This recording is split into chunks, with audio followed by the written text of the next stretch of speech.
Shalom, I am Babsi, and today I will be reading from the second book of Samuel, chapter 4 through chapter 7 from the Tree of Life version. Now when Saul's son heard that Abner had died in Hebron, his courage sank, and all the Israelites were disturbed. Saul's son had two men who were commanders of raiding bands. The name of one was Banah, and the name of the other Rechab, sons of Rimmon, the Beerothite of the sons of Benjamin.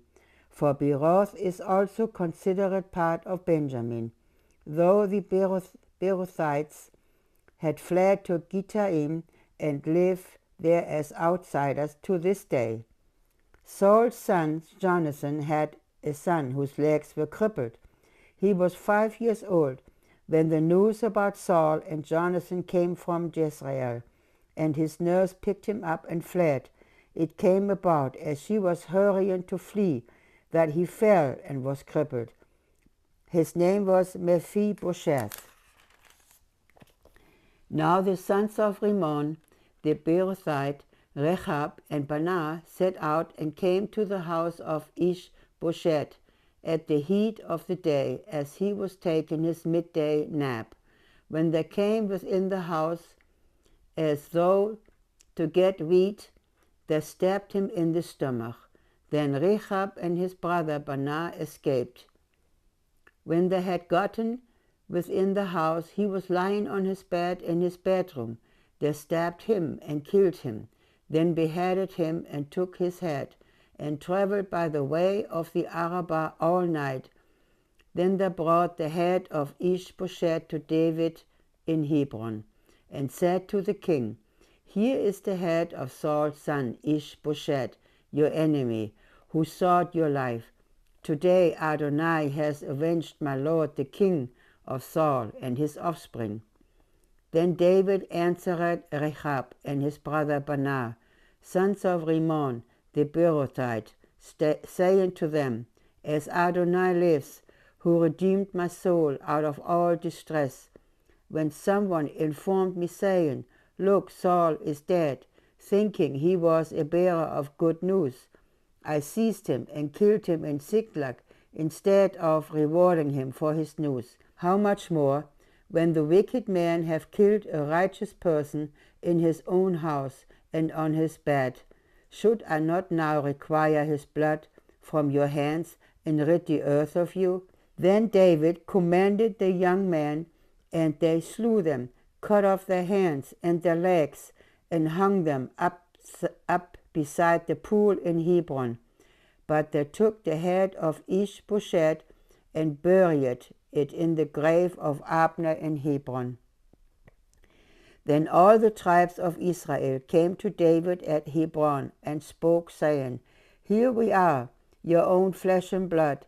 Even before, when Saul was king over us, it was you who led Israel out and back.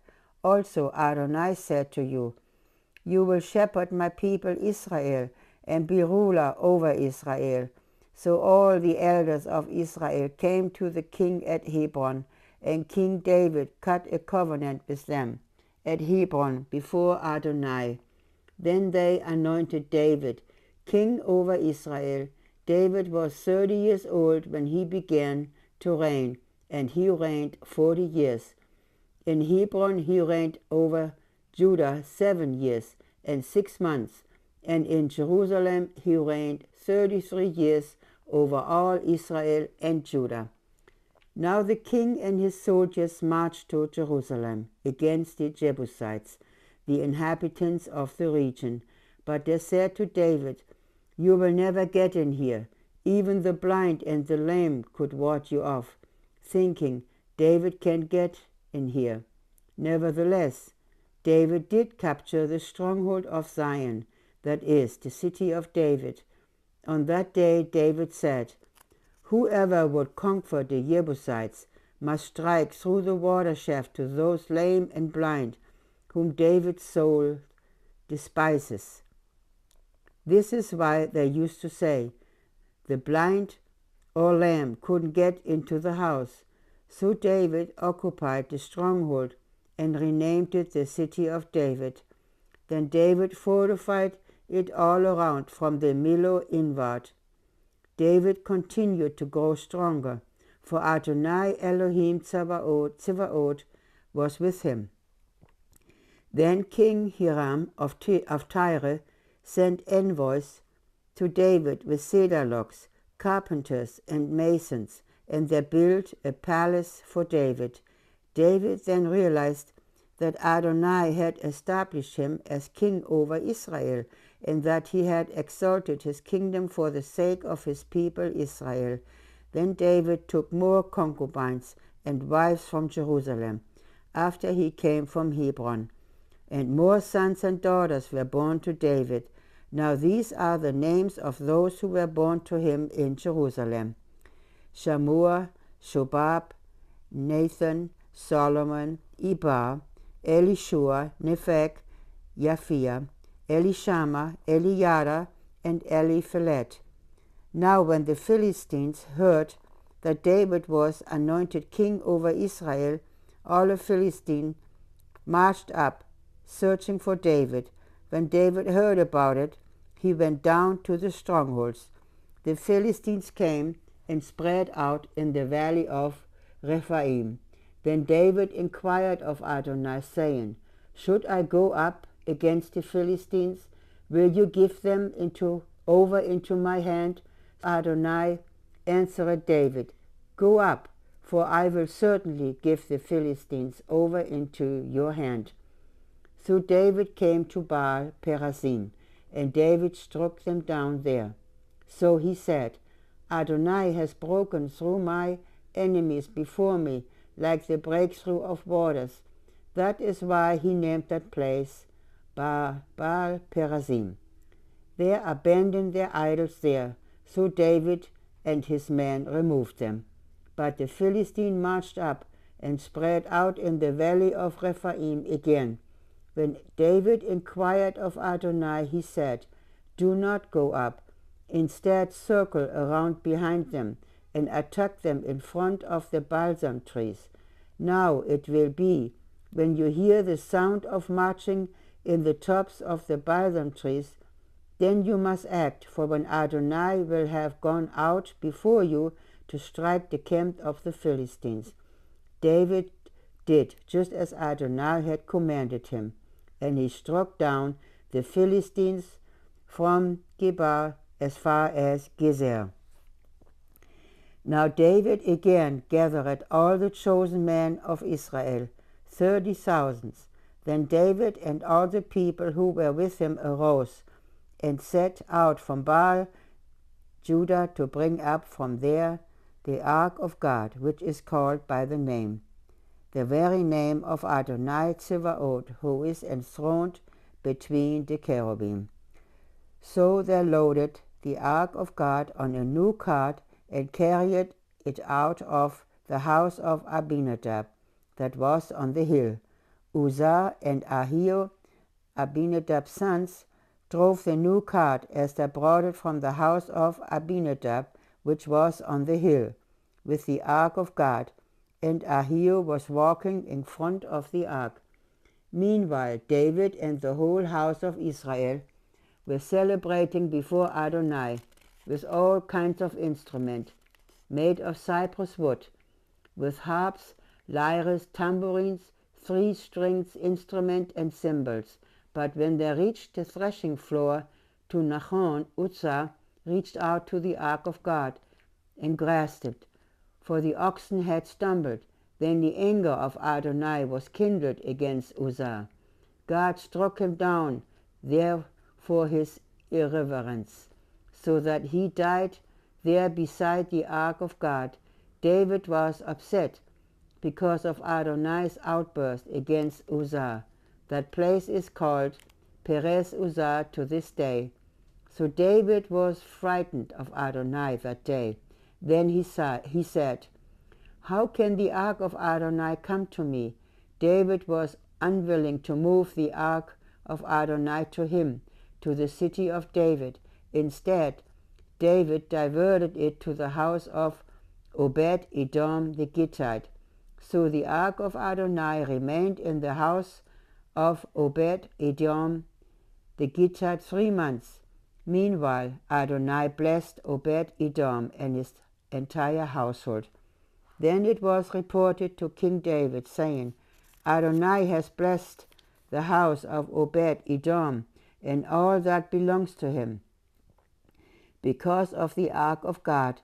So David went and brought the ark of God up from the house of Obed-Edom to the city of David with joy. Now when the bearers of the ark of Adonai had gone 6 paces, he sacrificed an ox and a fatling.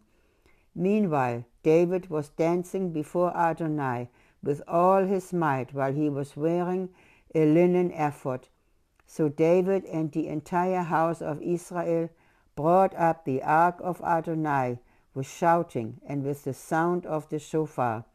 But as the ark of Adonai entered the city of David, Saul's daughter Michal looked out of the window and saw King David leaping and dancing before Adonai.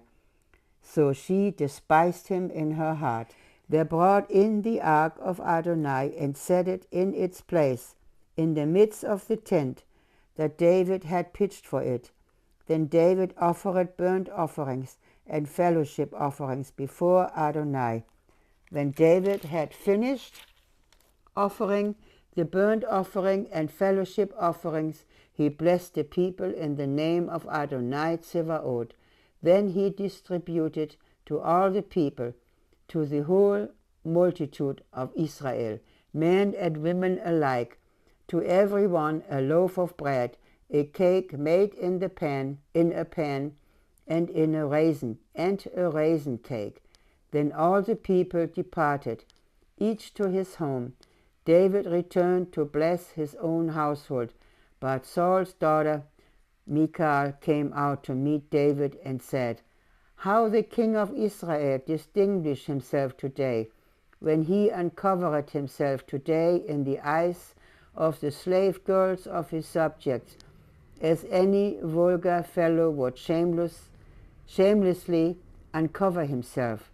It was before Adonai, David said to Michal, who chose me instead of your father and all his household, appointing me ruler over the people of Adonai, over Israel. So I danced before Adonai, and will dishonor myself even more than this, and will be low in my own eyes. Yet in the eyes of the slave girls whom you mentioned, I will be honored. So Saul's daughter Michal had no children to the day of her death. Now it came about, when the king lived in his palace, and Adonai had granted him rest from all his enemies around him, that the king said to the prophet Nathan, See now, I am living in a house of cedar, yet the ark of God remains within curtains. Go, do all that is in your heart, Nathan said to the king, for Adonai is with you. But it came to pass the same night that the word of Adonai came to Nathan, saying, Go, tell my servant David, thus says Adonai, Are you to build me a house for me to dwell in? Since the day that I brought up the children of Israel from Egypt to this day, I have not dwelt in a house, but have been moving about in a tent, even in a tabernacle. In all my journeying among all the children of Israel, did I ever speak a word to any of the tribes of Israel, whom I commanded to shepherd my people Israel, saying, Why have you not built me a house of cedar? So now, thus you shall say to my servant David, Thus says Adonai Tsevaot, I took you from the pasture, from following the sheep, to be a ruler over my people, over Israel. I have been with you wherever you went, and have cut off all your enemies from before you. And I will make your name as great as the greatest on earth. I will also set up a place for my people Israel, and will plant them, so they may dwell in their own place and not be disturbed again. Nor will the children of wickedness afflict them any more, as in the past, since the day that I commanded judges to be over my people Israel. So I will give you rest from all your enemies. Moreover, Adonai declares to you that Adonai will make a house for you. When your days are done and you sleep with your fathers, I will raise up your seed, who will come forth from you after you, and I will establish his kingdom. He will build a house for my name, and I will establish his royal throne forever. I will be a father to him, and he will be a son to me. If he commits iniquity, I will correct him with the rod of man, and with the strokes from sons of men. Yet my loving kindness will not be withdrawn from him, as I withdrew it from Saul, whom I removed from before you. So your house and your kingship will be secure forever before you. Your throne will be established forever. Just so Nathan spoke all these words and all this vision to David. Then King David went in and sat before Adonai and said, Who am I, my Lord Adonai, and what is my family, that you have brought me this far? Yet this was a small thing in your eyes, my Lord Adonai, for you have spoken also of your servant's house for the distant future. This is a revelation for humanity, my Lord Adonai. What more can David add in speaking to you? For you already know your servant, my Lord Adonai. For the sake of your word and according to your own heart, you have done everything great, revealing this to your servant. Therefore you are great, my Lord Adonai, for there is none like you, and there is no other God besides you, as we all have heard with our ears. What one nation on earth is like your people, like Israel, whom God went to redeem for himself as a people, to make for himself a name, to do for you a great thing and awesome deeds for your land before your people, whom you redeemed for yourself from Egypt, driving out nations and their gods. So you establish for yourself your people Israel as your very own people forever, and you, Adonai, have become their God. So now, my Lord Adonai, confirm the word that you have spoken concerning your servant and his house forever, and do as you have promised. Let your name be magnified forever, by saying, Adonai Tzevaot is God over Israel. May the house of your servant David be established before you. For you, Adonai Tzevaot, God of Israel, have made a revelation to your servant, saying, I will build you a house. Therefore, your servant has found his heart to pray this prayer to you. So now, my Lord Adonai, you alone are God, and your words are truth, and you have promised your servant this good thing. So now let it please you to bless the house of your servant, to continue forever before you. For you, my Lord Adonai, have spoken, and with your blessing your servant's house will be blessed forever. Amen.